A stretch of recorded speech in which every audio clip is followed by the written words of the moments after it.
আজিৰ সত্যানুসন্ধানলৈ মই দিগন্ত কুমাৰ নাথে আপোনালোকক আদৰণি জনাইছোঁ। কংগ্ৰেছ ৰাইজৰ দল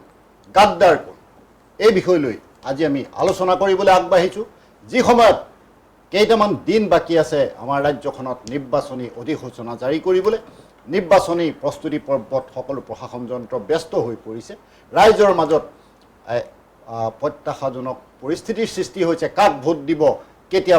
কি কাৰণে ভোট দিব, এনেধৰণৰ কথাবোৰ চৰ্চা লৈ আহিছে। সেই সময়ত মিত্ৰতাৰ প্ৰসংগটো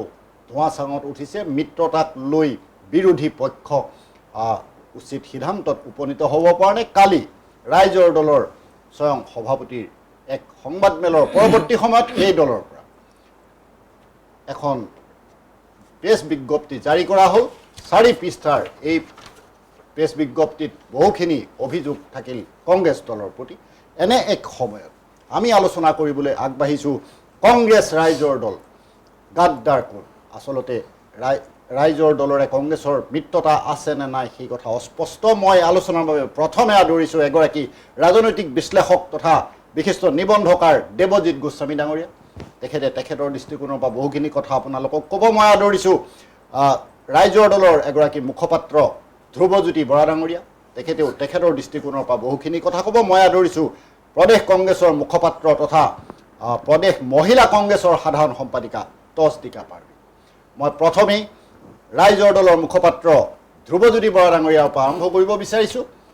কালিৰ দিনটোত এনে কি হ'ল আৰু আমাৰ ৰাইজ, আমাৰ জনসাধাৰণ অস্পষ্ট এখন প্ৰতিচ্ছবি এই মুহূৰ্তলৈকে বৰ্তি আছে। আচলতে আপোনালোকৰ দলৰ মিত্ৰতা বিৰোধী পক্ষৰ সৈতে আছে, মানে কংগ্ৰেছৰ সৈতে মূলতঃ আছেনে নাই, এই বিষয়টো আপুনি যদি অকণমান স্পষ্ট কৰে। ধন্যবাদ। আচলতে মিত্ৰতাৰ ক্ষেত্ৰততো বহুত লানি আলোচনা হৈ গ'ল আগতে, ৰাইজে জানে, এইবিলাক ক'ব কোনো প্ৰয়োজন নাই। কিন্তু ইয়াত যিটো মানে প্ৰকাশ কৰিছে আপোনালোকে যে গাদ্দাৰ কোন, আচলতে ইয়াত গাদ্দাৰ বোলা বস্তুটো নাহে, কোনেও গাদ্দাৰী কৰা নাই। কিন্তু মিত্ৰতাৰ ক্ষেত্ৰত মানে গাদ্দাৰ তেতিয়াই হ'ব যে আগতে কিবা আমি বন্ধু হৈ আছিলোঁ, এতিয়া ভাঙি দিছে। মানে আগৰ পৰাতো বন্ধু বুলি নায়েই। আমি ৰাইজৰ যিটো সঁহাৰি, ৰাইজে যিটো আহ্বান জনাইছিল, ৰাইজৰ চেণ্টিমেণ্টৰ প্ৰতি সন্মান ৰাখি পেলাই আমি একেলগে খেলিব লাগে বুলি এটা সিদ্ধান্ত লৈছিলোঁ, মিত্ৰতা সিদ্ধান্ত লৈছিলোঁ। কিন্তু মানে মিত্ৰতা বুলি মানে কোনো চুক্তি হোৱা নাই। ইয়াত মিত্ৰতা ভংগৰ কথা নুঠে মোৰ মতে। কিন্তু যিহেতু আমি একেলগে খেলিম বুলি ৰাইজৰ আশা সন্মান জনাই আমি আটাইকেইটা দলে বিৰোধী পক্ষ সিদ্ধান্ত লৈছিলোঁ। কিন্তু এই যেতিয়া সিদ্ধান্ত লোৱাৰ পিছত আসন ভাগ বতৰাৰ কথা আহি যায়, যেতিয়া আসন ভাগ বতৰাৰ ক্ষেত্ৰত বাকীকেইটা দলৰ লগত হৈ গ'ল, অকল ৰাইজৰ দলৰ লগত অকণমান অসুবিধা হৈ আছে, ডিক্লেয়াৰ কৰা নাই। এই ক্ষেত্ৰত ৰাইজৰ দলৰ পৰা এইটো আগতেও এইটো মানে কমপ্লিট ক্লিয়াৰ কৰি দিয়া হৈছে। আমাৰ কেইবাখনো মিটিং হ'ল, যিটো কাৰ্যনিৰ্বাহী মিটিং বা কৰ্ণাধাৰ মিটিঙত পূৰাই স্পষ্ট কৰি দিয়া হৈছে যে আমি মানে বিৰোধী এক হৈ পেলাই খেলিম একেলগে। আৰু সেইটো কাৰণে কংগ্ৰেছক আমি 27খন আসনৰ প্ৰথমে লিষ্ট এটা দিছিলোঁ। তাৰপিছত তেওঁলোকে অলপ কমাবলৈ ক'লে, কমাই পেলাই এইটো 20লৈ আহিল, আকৌ কমাই 15খন আহিল। 15খনত তাৰপিছত তেওঁলোকে 11খন নে 12খনত দিম বুলি ক'লে। সেইটোতো আমি সন্তুষ্ট হ'লোঁ, বোলে হ'ব। কিন্তু যিকেইখন দিছে তাৰ ভিতৰত আমি যিটো 15খন লিষ্ট দিছোঁ তাৰ ভিতৰত অকল 4খনহে আমাক দিছে। বাকী তেওঁলোকে ওপৰৰ পৰা জাপি দিছে যে এইকেইখন আমি দিছোঁ, এইকেইখন ল'বই লাগিব। আপোনালোকে নিবিচৰা, আমি নিবিচৰা এখনো আমাক দিছে, সেইটোতো মানি লোৱা হৈছে। তাৰপিছত আমাৰ ফালৰ পৰা ক'লে যে 4খনে আৰু এখন দিয়ক, সেইটোতে লাগিছে। এতিয়া সেইখন কোনখন বুলি আমাক সুধি লাভ নাই, কিয় আমি 15খনৰ লিষ্ট এটা দি দিছোঁ। 15খনৰ ভিতৰত যিকোনো এখন দি দিয়ে। এতিয়া ওলাইছে বাৰু ঢিঙৰ কাৰণে মানে এইটো নাওবৈচাৰ কথাৰ কাৰণে ওলাইছে। কিন্তু এইটো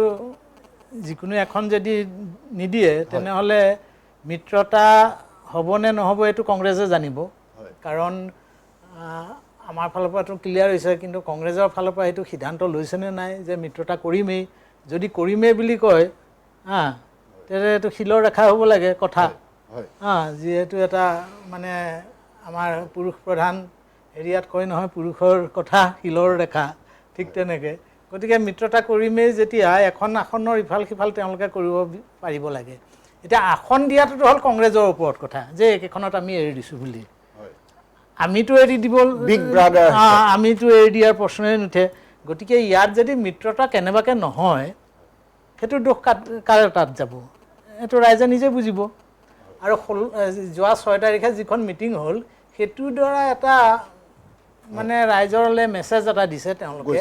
যে আমি এইকেইজনে মিলি পেলাই ভাগ বতৰা কৰিলোঁ ৰাইজৰ দল আমি বাদ দিছোঁ ইনডাইৰেক্টলি এতিয়া তেওঁলোকে সাহস নাই কাৰণে ৰাইজৰ আগত ক'ব বিচৰা নাই যে আমি ৰাইজৰ দলক নলওঁ কিন্তু এটা পালমৰা শব্দ কৈ আছে আমি আশাবাদী আমিও আশাবাদী ৰাইজৰ দলো আশাবাদী সেইকাৰণে ৰাইজৰ দলে এতিয়ালৈকে তেওঁলোকে যিবিলাক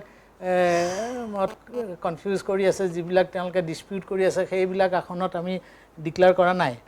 দেওবাৰে ডিক্লেয়াৰ কৰিম বুলি কোৱাৰ পিছতো ডিক্লেয়াৰ কৰা নাই তাৰমানে কি আশাবাদী আমিও তেওঁলোকে মানে হেৰি কংগ্ৰেছ নেতৃত্বই আমাক দোষ দিব নোৱাৰে ৰাইজৰ দলক তে আমাৰ সভাপতিয়ে যিটো প্ৰেছ মিট দিছে আপুনি যে ক'লে 4-5টা হেৰি তাত কিছুমান কাহিনীবিলাক দিছে কেনেকৈ কি হৈছে কাহিনীবোৰ যে এইটো সময়ত এইটো হ'ল এইটো সময়ত এইটো হ'ল ইয়াৰ প্ৰথম এটা বাক্য মই আপোনাক কৈছোঁ যি 4 পৃষ্ঠাৰ সুদীৰ্ঘ 4 পৃষ্ঠা জোৰা এই প্ৰেছ বিজ্ঞপ্তি প্ৰথম শব্দটোতে উল্লেখ আছে প্ৰথম বাক্য শাৰীত উল্লেখ আছে যোৱা 6 মাৰ্চ 2024 তাৰিখৰ 4টা বিৰোধী দলৰ গুৱাহাটীত অনুষ্ঠিত মিত্ৰতাৰ বৈঠক আৰু সংবাদ মেলৰে প্ৰদেশ কংগ্ৰেছে ৰাইজৰ দলক মিত্ৰতাৰ পৰা আনুষ্ঠানিকভাৱে আঁতৰ কৰিলে আপুনি চাওক আঁতৰ কৰিলে প্ৰথম এই বস্তুটো এই কথাটো সেই পৰিঘটনাটো লক্ষ্য কৰি পেলাই সকলো মানুহে মোৰ বোধহয় সেইটো কথাই অনুভৱ কৰিব অসমৰ যিমান ব্যক্তি আছে সকলোৱে এইটোৱে অনুভৱ কৰোঁ যে ৰাইজৰ দলক বাদ দিলে গতিকে ৰাইজৰ দলক যেতিয়া বাদ দিলে যদি মিত্ৰতা নহয় এতিয়া কংগ্ৰেছে কেনেকৈ চৰকাৰ গঠন কৰিব যেনে এইটো হ'ল যে মানে ভগৱান শ্ৰীকৃষ্ণই যে ক'লে পাণ্ডৱৰ কাৰণে 5খন গাঁও দিলেও হ'ব বেজীৰ আগৰ মাটিকণো নিদিয়ে তেনেকুৱা হৈছে কংগ্ৰেছৰ ইয়াত গাদ্দাৰৰ কথাটো আহিব পাৰে গতিকে আপুনি কি কয় গাদ্দাৰৰ কথাটো এতিয়া নাহে কাৰণ তেওঁলোকে মানে সেই দুৰ্যোধনৰ এক্টিংটো কৰিছে বেজীৰ আগৰ মাটিটোও নিদিয়ে যদি বেজীৰ আগৰ মাটিখনো নিদিয়ে কুৰুক্ষেত্ৰ হ'ব এক সুচাংগ এতিয়া গতিকে সেইটো আৰু এটা ইয়াত ডাঙৰ কথা হ'ল কংগ্ৰেছে অতীতক লৈ পেলাই শিক্ষা লোৱা নাই আপুনি চাওক এইবাৰ আৰু যোৱাবাৰৰো যিটো বিহাৰ ইলেকশ্যনত কংগ্ৰেছে 70টা যোৱাবাৰ এইবাৰৰ কথা কোৱা নাই তাৰ আগৰবাৰ 70খনত আসনত কণ্টেষ্ট কৰি পেলাই তেওঁলোকে 6খন নে 7খন পাইছে য'ত নেকি তাত যদি কমকৈ কৰাহেঁতেন তেওঁলোকেতো সেইবাৰ হেৰি RJD জিকিলেহেঁতেন তেনেকৈ বিভিন্ন জেগাত যিমানবিলাক হেৰি হৈছে চবতে তেওঁলোকক বহুত লাগে আসন সেইকাৰণে মমতা বাইদেউতো সেইদিনাখন সেই যোৱাবাৰতো কংগ্ৰেছক আউটে কৰি দিলে নালাগে তহঁতক 3খন দিছোঁ বুলি কৈছে 3খন নালাগে 4খন তাৰপিছত ক'লে 2খন দিছোঁ আপোনাক ধন্যবাদ জনাইছোঁ মই তছদিকা পাৰবিন মেডামৰ ওচৰলৈ আহিছোঁ আৰু মেডামে কি কয় আমাৰ বৰা ডাঙৰীয়াই বহুখিনি কথা ক'লে আপোনালোকৰ ওপৰত দোষ দিয়া হৈছে কালিৰ পৰা আৰম্ভ হৈছে এইখিনি প্ৰচেষ্টা দীঘলীয়া প্ৰেছ বিজ্ঞপ্তিত কংগ্ৰেছ দলক সমালোচনা কৰা হৈছে গৌৰৱ গগৈক সমালোচনা কৰা হৈছে আপুনি কি প্ৰথমতে ধন্যবাদ জ্ঞাপন কৰিছোঁ মোক আপোনালোকে আজি অনুষ্ঠানলৈ মাতিছে আৰু লগতে এটা কথা ময়ো ক'বলৈ বিচাৰিম এই গাদ্দাৰ শব্দটো হয়তো দুই পক্ষলৈ উচিত নহয় এইটো এডিবল নহয় আৰু এইটো হজমো নহয় আৰু এইটো একচুৱেলি ইয়াত এপ্লিকেবলো নহয় ছেকেণ্ড কথালৈ আহিছোঁ মিত্ৰতাৰ কাৰণে যিটো আমাৰ হাইকমাণ্ড আছে আমাৰ ওপৰত আৰু গৌৰৱ গগৈ ডাঙৰীয়া ইতিমধ্যে সকলোৰ লগত আলোচনা বৰ্তমান চলি আছে যোনদিনাখন আমাৰ অখিল গগৈ ডাঙৰীয়াই প্ৰেছ মিট দিছিলে সেইদিনাখনো আমাৰ আলোচনা চলিয়ে আছিলে গতিকে নিৰ্বাচন এটা বহুত ডাঙৰ প্ৰক্ৰিয়া আৰু মই তেখেতৰ এটা আৱেগ তেখেতৰ আমি দলীয় হিচাপে আমাৰ দলৰ হাইকমাণ্ড আছে গতিকে দলীয় হিচাপে মই এটা কথা ক'ব বিচাৰিম আমাৰ দলৰ প্ৰতিনিধি হৈ মই এটা কথা ক'ব বিচাৰিম আমি তেখেতৰ আৱেগ অনুভূতিক আমি বুজি পাইছোঁ কিন্তু আমাৰো কিছুমান নীতি নিয়ম আছে কংগ্ৰেছ দলৰ আমাৰ ওপৰত হাইকমাণ্ড আছে ৰাহুল গান্ধী ডাঙৰীয়া আছে গতিকে তেওঁলোকে যিটো সিদ্ধান্ত ল'ব আৰু এই সিদ্ধান্তটো এতিয়াও বৰ্তমান পজিটিভে আমি আশাবাদী আৰু আমি স্পষ্টভাৱে কৈছোঁ যে মিত্ৰতা আমাৰ হ'ব আৰু অনাগত দিনত ৰাইজে বিচৰাৰ ধৰণে আমাৰ মিত্ৰতা হ'ব এটা গুৰুত্বপূৰ্ণ কথা আপুনি কৈছে কিন্তু এইখিনিতে ক'ব লগা আমাৰো কথা আছে কাৰণ ৰাইজৰ দলৰ এই প্ৰেছ বিজ্ঞপ্তিয়ে বহুখিনি কথা পোহৰলৈ আনিছে আৰু তেখেতে প্ৰেছ বিবৃতি দিছে তেখেত নিজৰ দলৰ এজন প্ৰতিষ্ঠিত এজন মানুহ গতিকে তেওঁৰ এটা অনুগত্য আছে দায়িত্ব আছে তেওঁ নিজৰ প্ৰকাশ কৰিছে তালিকা প্ৰকাশ কৰিছে বা কোন সমষ্টিত কোন টিকেট প্ৰত্যাশী হ'ব তেওঁলোকে গোটেইখিনি ঘোষণা কৰিলে কিন্তু এটা কথা মই জানিব বিচাৰিছোঁ অখিল গগৈ ডাঙৰীয়াই ইমান মানে কি ইমান সোনকালে আগুৱাই আহি কথাখিনি ক'লে মই ভাবোঁ অলপ সময় লৈ বা গৌৰৱ গগৈ ডাঙৰীয়াৰ লগত তেখেতৰ যিটো এটা খুব ভাল এটা ভাতৃ প্ৰতিমৰ দৰে এটা সম্পৰ্ক আছে গতিকে এই গোটেই কথাখিনি হয়তো আলোচনাৰ মাধ্যমেৰে হ'ব আৰু অখিলদাৰ প্ৰতি মোৰ খুব সন্মান আছে অখিল গগৈ ডাঙৰীয়াই বা তেওঁলোকৰ দলৰ প্ৰতিজন সদস্যই এই আৱেগখিনি মই তেওঁলোকৰ বুজি পাওঁ আৰু অনাগত সময়ত ৰাইজে বিচৰাত হ'লে অসমত আৰু গৌৰৱ গগৈ নেতৃত্বত বা আমাৰ বিজেপি উৎখাত কৰিবলৈ যি এটা মিত্ৰ দল আমাৰ গঠিত হ'ব সময়ত অসমৰ ৰাইজৰ হিতত কাম কৰি এই এলায়েন্স আমাৰ গঠিত হৈ এটা সুদৃঢ় অসম আৰু গণতান্ত্ৰিক অসম নিৰ্মাণ কৰিব না ইয়াত অখিল গগৈৰ দোষ নাই কাৰণ অখিল গগৈ পিছতহে কৰিছে 6 তাৰিখে কংগ্ৰেছে যি কৰিব লাগে কৰি দিলে এটা কথা কি হয় এটা কথা হৈছে যি অপমান কৰিব লাগে কৰিলে অপমান বুলি মই নাভাবোঁ সেইটো মই অপমান বুলি নাভাবোঁ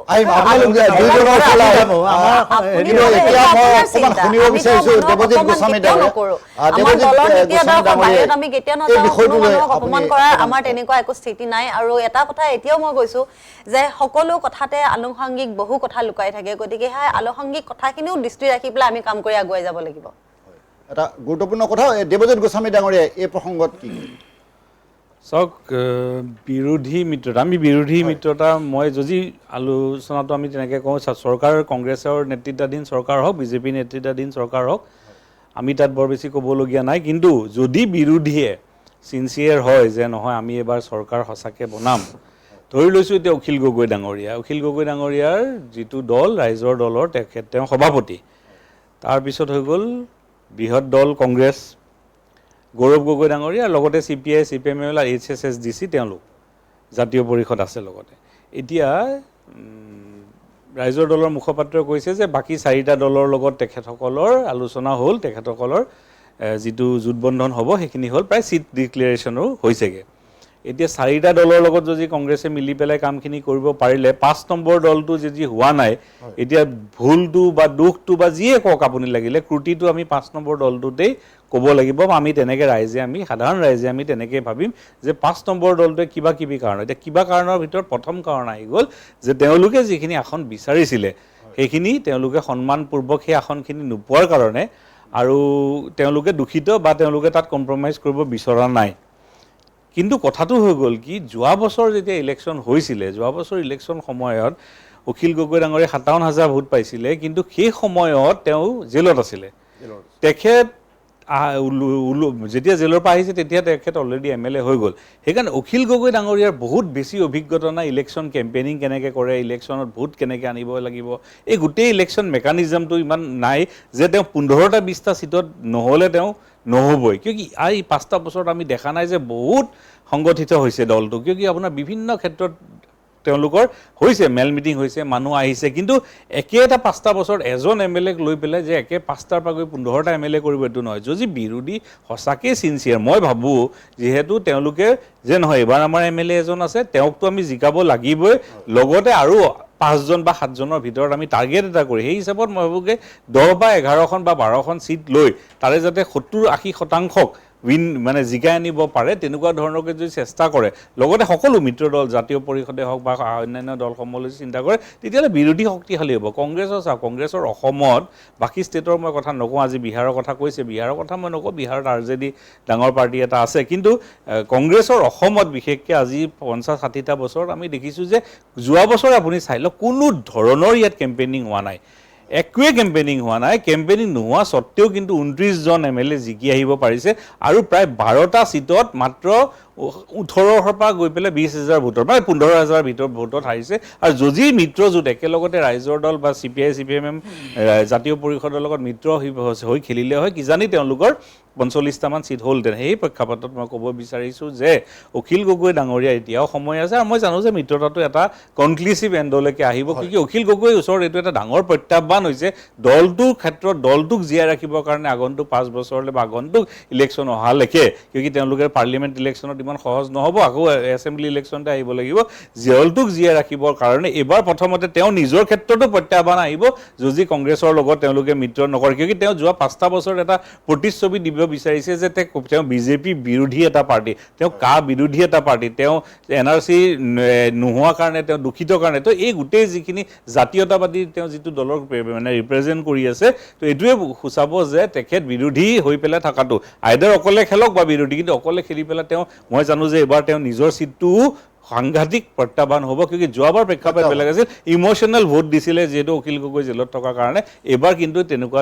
এটা ৰূপ নহয় এণ্টি ইনকামবেঞ্চি তেওঁৰ ক্ষেত্ৰতো আছে তো এই প্ৰেক্ষাপটত মই ভাবোঁ যে অখিল গগৈ ডাঙৰীয়া দুটা এটা চিটত কম্প্ৰমাইজ কৰি হ'লেও তেওঁলোকে কিন্তু মিত্ৰতাত থকাটো দৰকাৰী হয় গুৰুত্বপূৰ্ণ কথা কৈছে মই আহিছোঁ তছদিকা পাৰবিনৰ ওচৰলৈ আৰু তছদিকা পাৰবিনক মই এই কথা ক'ব বিচাৰিছোঁ কালি যি সংবাদমেলত অখিল গগৈয়ে এটা কথা স্পষ্ট কৰি দিছে যে ৰাইজৰ দল মানে ত্যাগ তাৰমানে ৰাইজৰ দলে বহুখিনি ত্যাগ কৰিছে সেই কথা তেখেতে সকলোকে সোঁৱৰাই দিছে কংগ্ৰেছ দল প্ৰমুখ্যে আৰু এটা কথা কৈছে যে কংগ্ৰেছ দলে বহুখিনি বিশ্বাসঘাতকতা কৰিছে আৰু এনেধৰণৰ বিশ্বাসঘাতকতাৰ ওচৰত আত্মসমৰ্পণ কৰা নহয় সেই কথাও কৈছে আৰু গৌৰৱ গগৈ ৰকিবুল হুছেইনৰ কথা তাত মই এই অকণমান আগতে আপোনাক কথা এটা ক'লোঁ আমাৰ ৰাইজৰ দলৰ সভাপতি অখিল গগৈ ডাঙৰীয়া খুব ইম'চনেল দেই গতিকে ইমোশ্যন যেতিয়া হাইলি এটা এক্টিভিটি হয় তেতিয়া তেওঁ কিছুমান মন্তব্য কৰে একদম সৰু ল'ৰাৰ নিচিনা মন্তব্য কিছুমান দিয়ে কিন্তু কথাটো হৈছে তেওঁ এতিয়া বুজিব লাগিব যে আমি কাক উৎখাত কৰিবলৈ মিত্ৰতা কৰিব গৈ আছোঁ মেইন আমাৰ উদ্দেশ্যটো কি বিজেপিক উৎখাত কৰি এখন গণতান্ত্ৰিক অসম গঢ়াবলৈ গৈ আছোঁ গতিকে তেওঁ যদি এই কথাষাৰ বুজি নাপায় তেতিয়াহ'লে এইটো বৰ দুৰ্ভাগ্যজনক আমিতো এতিয়াও কৈ আছোঁ যে কিছুমান সমষ্টিলৈ আমাৰ আছে এতিয়া ঢিঙৰ কথাটো যেনেকৈ উল্লেখ কৰিলে ঢিং এটা এনেকুৱা এটা সমষ্টি যিটো সমষ্টিৰ আপোনাৰ জনগাঁথনিটো আটাইতকৈ সাংঘাতিক ভোট বেংক এইটো আমাৰ কংগ্ৰেছৰ কাৰণে যদি আমি এইটো এটা ভালকৈ নলওঁ বা চিন্তাধাৰা নকৰোঁ তেতিয়াহ'লে হয়তো আমাৰ যিটো ফ্লাকচুৱেট হ'ব সেইটো আমাৰ কাৰণে চিটটো আমি হেৰুৱাবলগীয়া হ'ব পাৰে বা ফ্ৰেণ্ডলি যদি খেলোঁ তেতিয়া হয়তো ৰাইজৰ দলৰ কাৰণেও ভাল হ'ব হয়তো ৰাইজৰ দল আমাৰ কাৰণে ভাল গতিকে এই বস্তুটো আমি আলোচনা মাধ্যমত আনিব লাগিব আৰু আমি আলোচনা কৰিয়ে আছোঁ আৰু অখিল গগৈ ডাঙৰীয়াক বিনম্ৰতাৰে কৈছোঁ যে তেওঁ ইমান বেছি নিৰাশ হ'ব নালাগে সময় এতিয়াও আছে আৰু আমি তেওঁৰ পক্ষতে আছোঁ আমি আলোচনাৰ মাধ্যমেৰে আৰু আমাৰ সুন্দৰকৈ এই এলায়েন্সটো হ'ব আৰু আমি আশাবাদী যে অসমত অনাগত দিনত গৌৰৱ গগৈ নেতৃত্বত আৰু আমাৰ যিমান বিৰোধী আমাৰ উৎখাত কৰিবলৈ যিমানখিনি এলায়েন্স পাৰ্টি আমি আমাৰ দললৈ আমাৰ আহিছে আলোচনাৰ মাধ্যমত AJP কৈ CPI CPM ধৰি গতিকে সকলোখিনি আমি ঐক্যবদ্ধভাৱে আমি আগফালে চাব লাগিব যে আমি কাৰ কাৰণে এই মিত্ৰতা কৰিব গৈ আছোঁ ৰাইজৰ সিদ্ধান্ত লৈ ৰাইজৰ হিতৰ আগত লৈ আমি কাম কৰিছোঁ গতিকে এই কথাখিনি কম্প্ৰমাইজ বুলি নহয় এটা আলোচনা মাধ্যমত হ'ব গতিকে মই ভাবোঁ অনাগত দিনত এটা খুব ভাল এটা দিন আহি আছে গতিকে অখিল দা আপোনাৰ ইমান চিন্তা কৰিবলগীয়া কথা নাই গতিকে সময় উপযোগী আলোচনাৰ মাধ্যমত আৰু এতিয়াও দিল্লীত বৈঠক হৈয়ে আছে বৰ্তমান গৌৰৱ গগৈ ডাঙৰীয়াই এইটো অলৰেডি কৈয়ে দিছে যে আমাৰ এটা সুস্থিৰ গণতান্ত্ৰিক প্ৰক্ৰিয়াৰে গোটেই কামখিনি হ'ব গতিকে আমি ৰেচপেক্ট কৰোঁ অখিল গগৈ ডাঙৰীয়াৰ সিদ্ধান্তকো আমি ৰেচপেক্ট কৰিছোঁ কিন্তু আমাৰ উদ্দেশ্যটো আমি আগত ৰাখি কাম কৰিব লাগিব গুৰুত্বপূৰ্ণ কথা কৈছে পাৰবিন ডাঙৰীয়াই মই তেখেতক ধন্যবাদ জনাইছোঁ ধ্ৰুৱজ্যোতি বৰা ডাঙৰীয়াৰ ওচৰলৈ আহিছোঁ আৰু এটা কথা আপোনাক মই স্পষ্ট হোৱা নাই সেইবাবে আপোনাক মই সুধিব বিচাৰিছোঁ কালি এইখিনি ঘটনাৰ পাছত সংবাদমেলৰ পাছত ঢিং সমষ্টিত ৰাইজৰ দলে প্ৰাৰ্থী ঘোষণা কৰা বুলি এটা বাতৰি পোৱা গ'ল মেহবুব মুক্তাৰ নামটো আমাৰ হাতলৈ আহিছে নাই এতিয়ালৈকে আমাৰ কোনো ছেকেণ্ড লিষ্টখন ওলোৱা নাই ওলাব বুলি কৈছিল কিন্তু উলিওৱা নাই এইটো কাৰণে তাৰে কংগ্ৰেছৰ যদি অলপ শুভবুদ্ধি হয় কিবা এটা কৰিব পাৰে আৰু আমাৰ গোস্বামী ডাঙৰীয়াই যিটো কৈছে মই এতিয়া যিটো দেখিছোঁ মিত্ৰতা যিখন 4খন আসনতে আমি হেৰি কৰি যদি মিত্ৰতা কৰোঁ তেতিয়াহে আমাৰ দলৰ কাৰণে দিগদাৰ হ'ব হা তাৰমানে এতিয়া মই এইটো এটা চেলেঞ্জ দি কৰিব পাৰোঁ লিখি থওক আপুনি ধিঙত বীৰসিং জৰুৱা গৌৰীপুৰ এইবিলাকত যদি ট্ৰেংগুলাৰ কণ্টেষ্ট হয় আটাইকেইটাতে কংগ্ৰেছ হাৰিব দলগাঁও এখন দলগাঁৱত যদি আৰু দ্বিতীয় কথা আপুনি চাওক কংগ্ৰেছে নেতৃবৃন্দই তেওঁলোকৰ মানে কৰ্মীসকলকো শিকাব লাগে এতিয়া খোৱাঙত লাগিছে চব জেগাতে দলগাঁৱত লাগিছে যে এইটো চিট নিদিওঁ আমি যদি তোমালোকে চবেই চিট লোৱা তেনেহ'লে মিত্ৰতা কেনেকৈ হ'ব তেনেকুৱা কথাটো কিন্তু আমাৰ কিন্তু বা ৰাইজৰ দলে কওক বা জাতীয় পৰিষদে কওক তেওঁলোকে কিন্তু বিৰোধ কৰা নাই গণতান্ত্ৰিক প্ৰক্ৰিয়াত মানে ইনষ্টিগেটিং এটা টেন্ডেন্সি আছে এটো কোনো ধৰণৰ ইনষ্টিগেটিং টেন্ডেন্সি নহয় সবৰে ৰাইটস আছে নিজৰ কথা প্ৰকাশ কৰিব পৰা এটা অধিকাৰ আছে গোটে প্ৰকাশ কৰিছে এই গোটে কথাখিনি আলোচনা মাধ্যমত সবৰে আছে আজি যদি অখিল গগৈ ডাঙৰীয়া এখন প্ৰেছ বিজ্ঞপ্তি ওলাব পাৰে তেতিয়াহ'লে আমাৰ কৰ্মীসকলে যদি নিজৰ কথাটো ব্যক্ত কৰিছে ইয়াত কি ভুল আছে নাই আমিতো কৰা নাই না ইয়াত দোষ যদি মিত্ৰতা নহ'লে কাৰ দোষ বুলি যদি কয়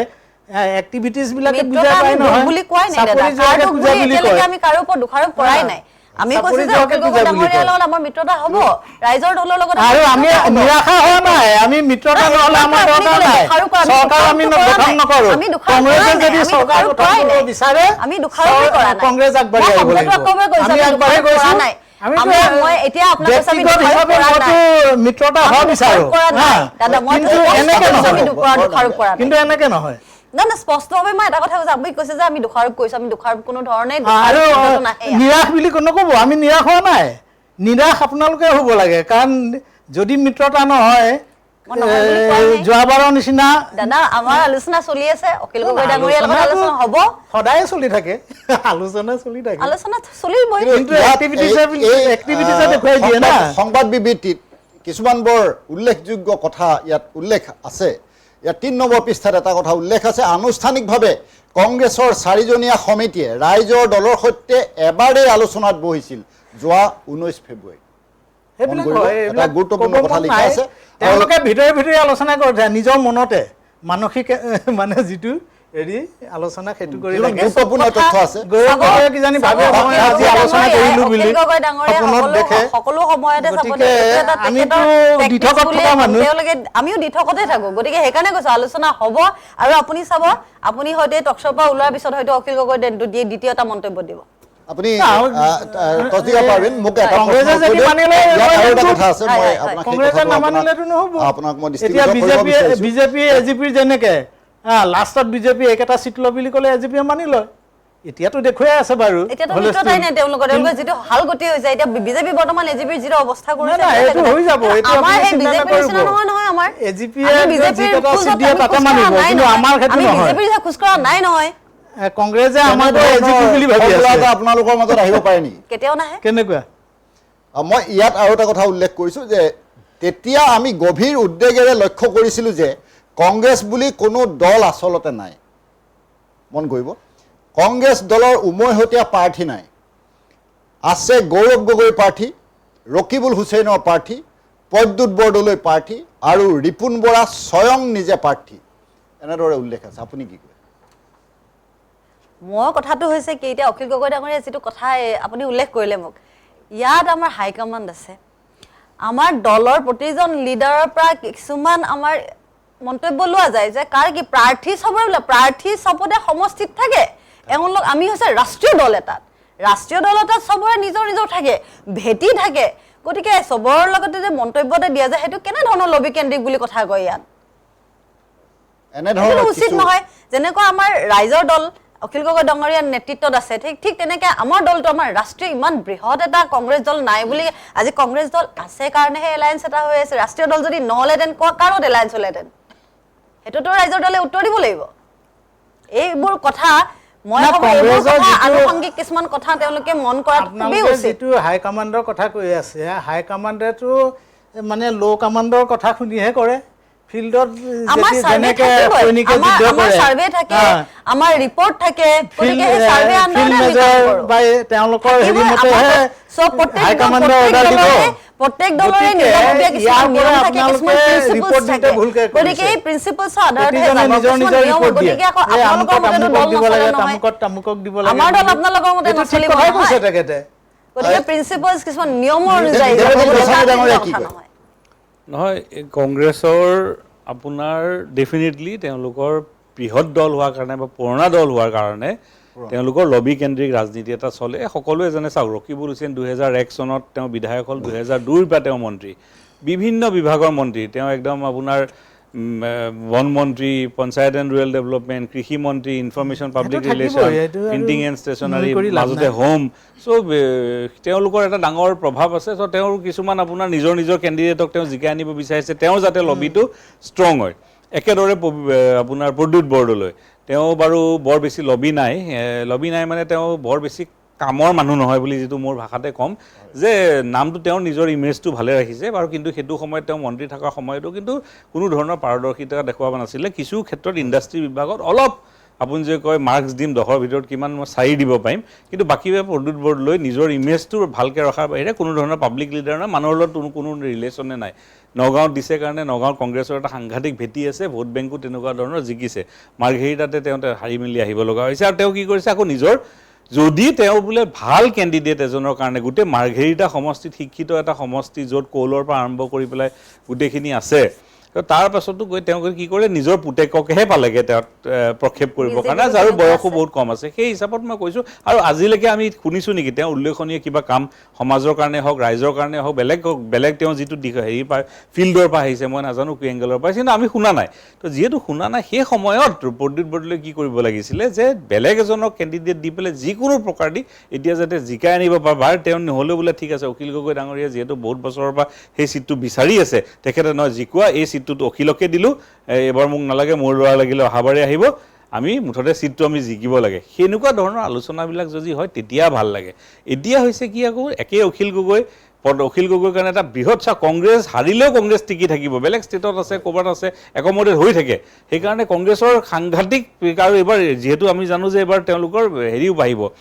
বিধায়কৰ সংখ্যাও বাঢ়িব লাগে, যিহেতু AUDFৰ প্ৰায় অস্তিত্বহীন হৈ গ'ল, তো বিধায়ক সংখ্যাও বাঢ়িব। লগতে কংগ্ৰেছ এইবাৰ কিন্তু দিল্লীৰ নেতৃত্ব এই ইলেকশ্যন লৈ পেলাই যে অকণমান চিনচিয়াৰ, বিশেষকৈ বিহাৰত তেওঁলোকে ভবা নাছিলে যে ইলেকশ্যনত এনেকুৱা ধৰণৰ, হাৰিয়ানা আৰু বিহাৰৰ পাছত কংগ্ৰেছ এটা শিক্ষা লোৱা যেন মোৰ অনুভৱ হয়। আৰু আমি যিমানখিনি ভিতৰুৱাকৈ খবৰ পাওঁ 2-4জন চিনাকি বন্ধুৰ পৰা, যে এইবাৰ প্ৰিয়ংকা গান্ধীক সেইটো এংগেলৰ পৰা প্ৰেক্ষাপ কৰা হৈছে, অসমত তেখেত আহি থাকিব, 10-15 দিন থাকি কেম্পেইনিংটো ভালকৈ চলাই নিব। আৰু তেওঁলোকৰ গ্ৰাউণ্ড ৰিপৰ্ট যিটো গৈছে, নিৰপেক্ষ তদন্ত কৰি পেলাই বা নিৰপেক্ষ যিখিনি বিশ্লেষণ কৰি পেলাই লৈ গৈছে, তাৰ গ্ৰাউণ্ড ৰিপৰ্টতো তেওঁলোকৰ পজিটিভ এটা ৰিপৰ্ট গৈছে কংগ্ৰেছৰ। সেইকাৰণে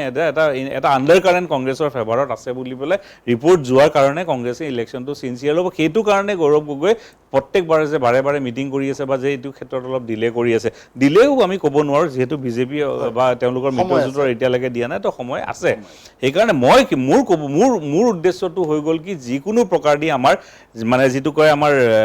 অসমৰ যিটো দল, যেনেকৈ জাতীয় পৰিষদ আৰু ৰাইজৰ দলৰ কেইজনমান MLA অহাটো মই বিচাৰোঁ, কিয় কি যোৱাবাৰ বিধানসভাটো সাংঘাতিক, আমি প্ৰায় 87 মানৰ পৰা বিধানসভা চাই আহিছোঁ, কিন্তু যোৱাবাৰ বিধানসভাটোৰ নিচিনা নিম্ন পৰ্যায়ৰ আলোচনা, ৰুচিবিহীন তাত কথা, এইটো মানে মোৰ জীৱনকালত মই কেতিয়াও দেখা নাই, কাৰণে মই খুব ক্ষোভিত হৈছিলোঁ। মই কাৰণে ভাবিছোঁ যে লুৰিণজ্যোতি গগৈ নিচিনা আৰু তেখেতৰ তেনেকুৱা নিচিনা মানে য়ং ব্লাড যাতে তালৈ যায়, পঢ়া শুনা শিক্ষিত ল'ৰাবিলাক যায়, তেনেকৈ ধৰণৰ অখিল গগৈ যোৱা 5টা বছৰত বহু ক্ষেত্ৰত যদি আমি ক'ব পাম যে বিধায়ক হিচাপে তেওঁ ভাল এটা পদক্ষেপ লৈছিলে, তেনেকৈ আৰু যদি তাই 2-4জন MLA লৈ পেলাই যাব পাৰে, বিধানসভাখন সলনি হ'ব। আৰু লগতে যদি বিৰোধীটো থাকিবলগীয়া হয়, বিৰোধীটো শক্তিশালী বিৰোধী হ'ব, তেতিয়া চৰকাৰে ডিচিশ্যনবিলাক লোৱাৰ আগত 10 বাৰ চিন্তা কৰিব। এই বস্তুটোৰ কাৰণে মই চৰকাৰ বনাব পাৰিলেতো খুবেই ভাল, নহ'লেও যদি এটা শক্তিশালী বিৰোধী, সেই ক্ষেত্ৰতহে মই আলোচনাটো বিচাৰিছিলোঁ, যে যিকোনো প্ৰকাৰ দি ৰাইজৰ দল লাগিলে 5টা MLA 5টা চিটেই হওক লাগিলে, কিন্তু কংগ্ৰেছৰ লগত মিত্ৰজোঁট বা বিৰোধীৰ লগত মিতজোল কৰি পেলাই যদি খেলিব যায়, তেতিয়াহ'লে সুবিধা আছে যে 5টা চিটতে খেলে 5টাতে জিকাই আনিব পৰা ক্ষমতা হ'লহেঁতেন। কিন্তু আকৌ যদি অখিল গগৈ যদি সেই মিত্ৰতাত নাথাকে, তেতিয়াহ'লে কি হ'ব, মই আপোনাক আকৌ কৈছোঁ, আজি আপোনাৰ ষ্টুডিঅ'ত কৈ যোৱা কথা, তেখেতে অকল নিজে জিকিবৰ কাৰণে সাংঘাতিক লাগিব টাফ হ'ব, যিমানেই বেক ফালৰ পৰা কয়। বহুত ধৰণৰ কথা বহুতে কৈ আছে ৰাজনীতিৰ ক্ষেত্ৰত যে বিজেপিৰ লগত তেওঁ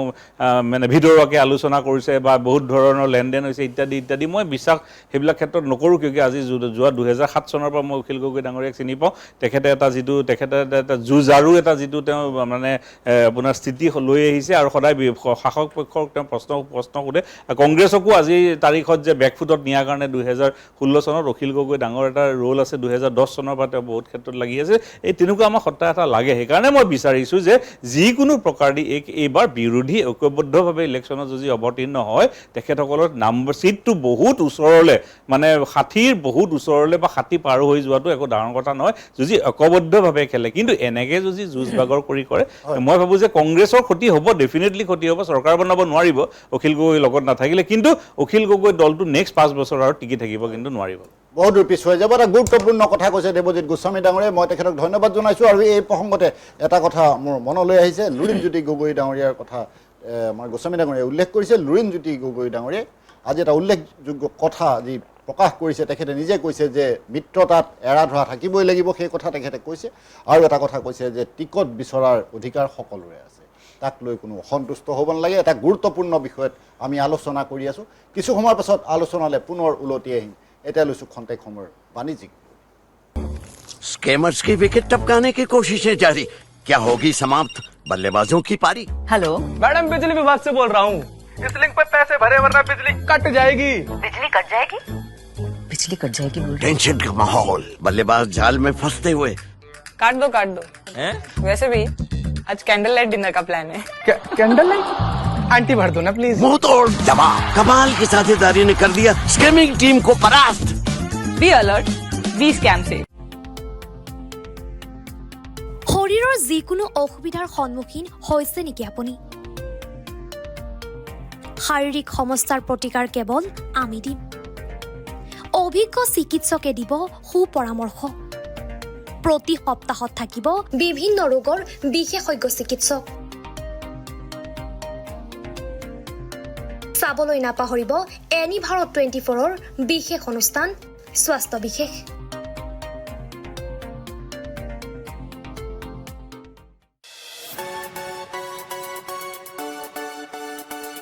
ৰঙাপাৰাবাসীৰ বাবে সুখবৰ। আপুনি যদি দুচকীয়া বাহন ক্ৰয় কৰিব বিচাৰিছে তেন্তে এতিয়াৰ পৰা আৰু চিন্তাৰ কোনো প্ৰয়োজন নাই।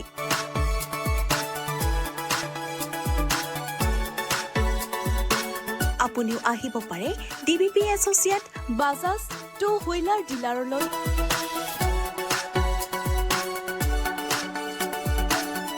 আমাৰ ঠিকনা হৈছে ৱাৰ্ড নং ৮ ঠাকুৰবাৰী ৰোড,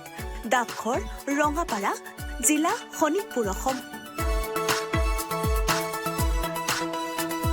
আমাৰ যোগাযোগ নম্বৰ হৈছে 9435707133 আৰু 9707967285।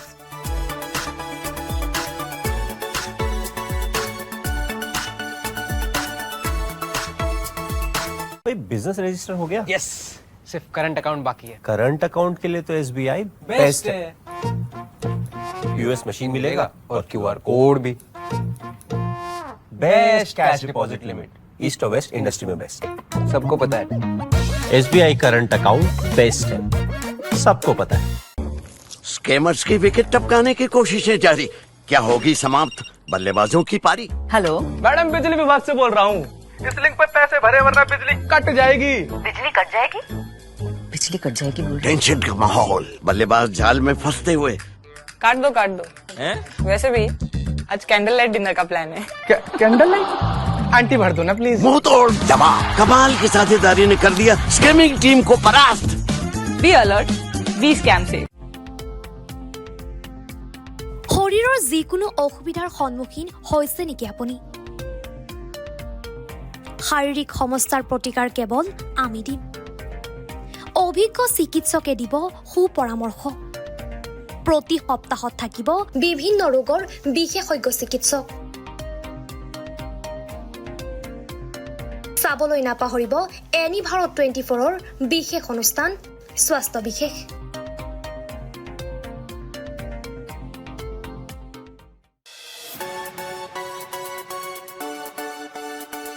ৰঙাপাৰাবাসীৰ বাবে সুখবৰ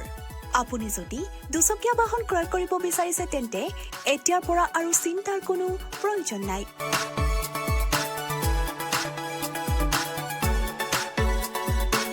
আপুনিও আহিব পাৰে DBP associate Bajaj two wheeler ডিলাৰলৈ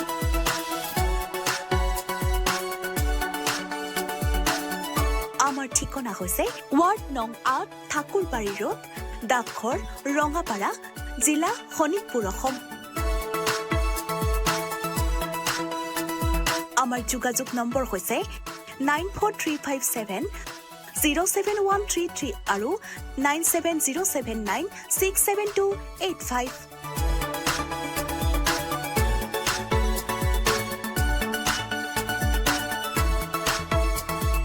भाई बिजनेस रजिस्टर हो गया? यस, सिर्फ करंट अकाउंट बाकी है। करंट अकाउंट के लिए तो SBI बेस्ट है। यूएस मशीन मिलेगा और QR कोड भी। Best cash deposit limit east और वेस्ट इंडस्ट्री में बेस्ट। सबको पता है। SBI करंट अकाउंट बेस्ट है, सबको पता है। स्कैमर्स की विकेट टपकाने की कोशिशें जारी, क्या होगी समाप्त बल्लेबाजों की पारी? हेलो मैडम, बिजली विभाग से बोल रहा हूँ। इस लिंक पे पैसे भरे वरना बिजली कट जाएगी। बिजली कट जाएगी? बिजली कट जाएगी बोल रहे टेंशन का माहौल, बल्लेबाज जाल में फंसते हुए। काट दो वैसे भी आज कैंडल लाइट डिनर का प्लान है। कैंडल लाइट आंटी भर दो ना प्लीज। मुंह तोड़ जवाब, कमाल की साझेदारी ने कर दिया स्कैमिंग टीम को परास्त। बी अलर्ट, बी स्कैम से। শৰীৰৰ যিকোনো অসুবিধাৰ সন্মুখীন হৈছে নেকি আপুনি শাৰীৰিক সমস্যাৰ প্ৰতিকাৰ কেৱল আমি দিম অভিজ্ঞ চিকিৎসকে দিব সুপৰামৰ্শ প্ৰতি সপ্তাহত থাকিব বিভিন্ন ৰোগৰ বিশেষজ্ঞ চিকিৎসক চাবলৈ নাপাহৰিব এনি ভাৰত 24ৰ বিশেষ অনুষ্ঠান স্বাস্থ্য বিশেষ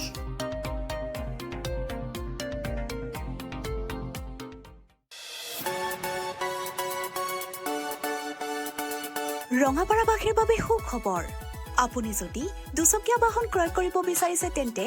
এতিয়াৰ পৰা আৰু চিন্তাৰ কোনো প্ৰয়োজন নাই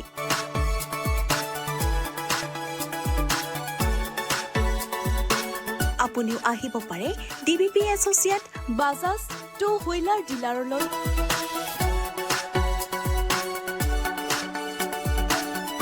আমাৰ ঠিকনা হৈছে ৱাৰ্ড নং ৮ ঠাকুৰবাৰী ৰোড ডাকঘৰ ৰঙাপাৰা জিলা শোণিতপুৰ অসম আমাৰ যোগাযোগ নম্বৰ হৈছে 9435707133 আৰু 9707967285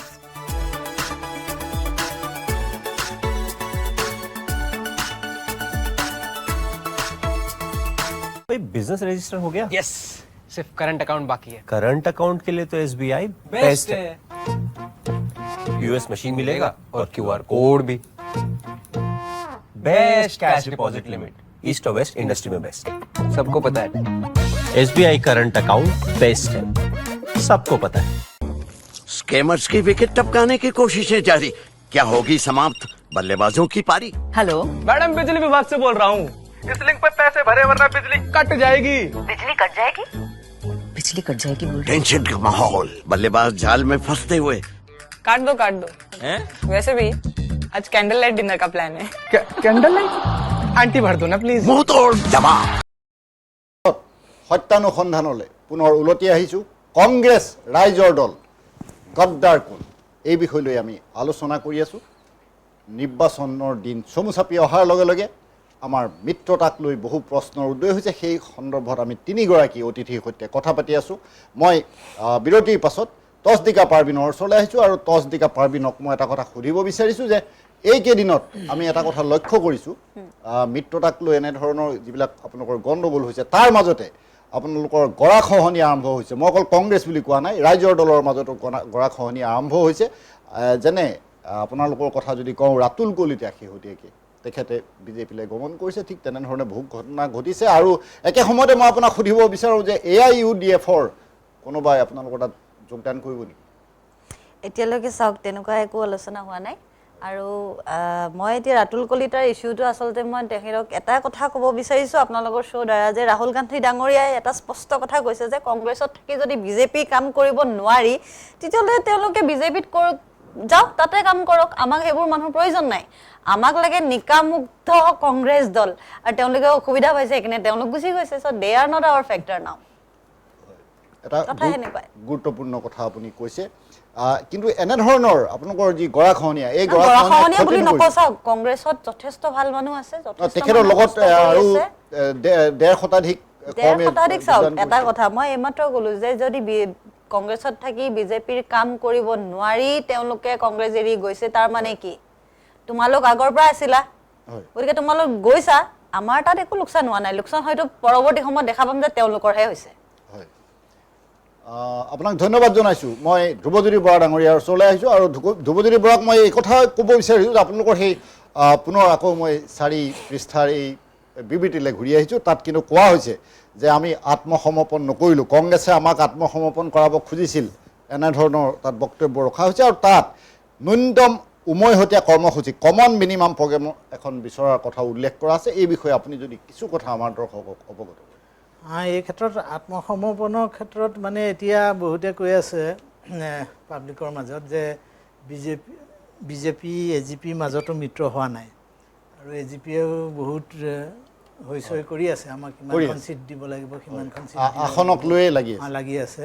যোৱাবাৰো শুনিছিলোঁ কিন্তু লাষ্টত বিজেপিয়ে যিকেইটা দিয়ে তাতে সন্তুষ্ট হয় তেওঁলোক কাৰণ বিজেপিয়ে যেনেকৈ কয় তেনেকৈ তেওঁলোকে কৰে কাৰণ বিজেপিৰ অক্সিজেনত জীয়াই থকাৰ নিচিনা অক্সিজেনত আৰু এইটো মানে সেইবিলাক শব্দ ক'বলৈ মন নাই মোৰ তেওঁলোকে যি কয় তাকে মানে আৰু হেৰি কাৰণ যিটো বিলখন হৈছিল কেবত আমাৰ বীৰেন কায়ে কি কৰিলে একদম সংসদত ভীমৰ গদা ঘূৰাই যি হেৰি কৰিলে লাষ্টত গৈ পেলাই মানে হেৰি কৰিলে ভোটটো দিলে সেইটোকে কয় প্ৰতাৰণা তেনেকুৱা প্ৰতাৰণা বাৰু আমি কৰা নাই এতিয়ালৈকে গতিকে এই ক্ষেত্ৰতো তেওঁলোকে যিমানেই ভীমৰ গদা ঘূৰাই হওক লাষ্টত বিজেপিয়ে কয় এইকেইটাকে ল তহঁতে বহি থাকিব কংগ্ৰেছে ৰাজ্যৰ দলক প্ৰতাৰণা কৰিছে কিন্তু নাই প্ৰতাৰণাৰ কথা কোৱা নাই প্ৰতাৰণা যেতিয়া আমাক দি পেলাই কিবা এটা কৰিলেহেঁতেন তেতিয়া সেইটো প্ৰতাৰণা মই নকওঁ কিন্তু তেওঁলোকে নাই দিয়া বুলি কৈছে কোৱাৰ দিয়াৰ পিছত কিন্তু এওঁলোকেহে একচেপ্ট কৰা নাই আমি বিচাৰি আছো কি আমি ৰাইজৰ স্বাৰ্থত অসমৰ স্বাৰ্থত আমি মিত্ৰতাটো আগবঢ়াই লৈ যাব বিচাৰিছো হয়তো কৰবাত ৰাইজৰ ঢালৰ ডাঙৰীয়া অখিল গগৈ ডাঙৰীয়া সেইটো মানি ল'ব পৰা নাই কিন্তু এতিয়া ৰাইজৰ স্বাৰ্থত আৰু অসমৰ স্বাৰ্থত কিন্তু আৰু জুবিন গাৰ্গৰ ন্যায়ৰ স্বাৰ্থত মই ভাবো একত্ৰিত হোৱাটো খুবেই প্ৰয়োজনীয় আমি 15খন বিচাৰিছিলোঁ 15খনৰ ভিতৰত অকল 4খন দিছে অকল 4খন দিছে 4খনতো মানিব নোৱাৰি আৰু এখন দে বুলি কওঁতেও নিদিয়ে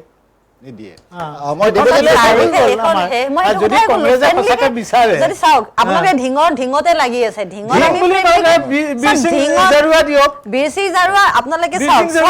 প্ৰত্যেকটো সমষ্টিতে কিছুমান এৰিথমেটিক থাকে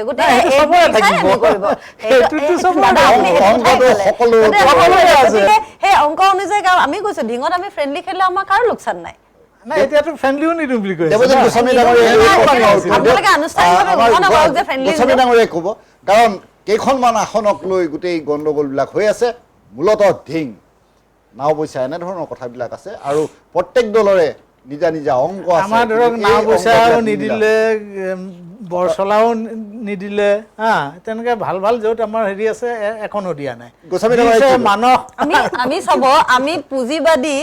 ফেচিবাদৰ এগেইনষ্টে লাগি আছো এতিয়া ৰাইজৰ দলে আমাৰ এগেইনষ্টে লাগি আছে যে কংগ্ৰেছে এইটো কিয় নকৰিলে কিয় আলোচনা কৰি আছো আমি বিজেপিক উৎখাত কৰিবলৈ এটা আলোচনাৰ মাধ্যমত চলি আছে এতিয়াও ডিছকাশ্যন চলি আছে আমি অকণমান ধৈৰ্য সহকাৰে কামখিনি কৰোঁ দিয়কচোন বাৰু আমিতো আৰামত আছো ধৈৰ্যত আছো কিয় আপোনালোক যদি নহয় লছটো কংগ্ৰেছে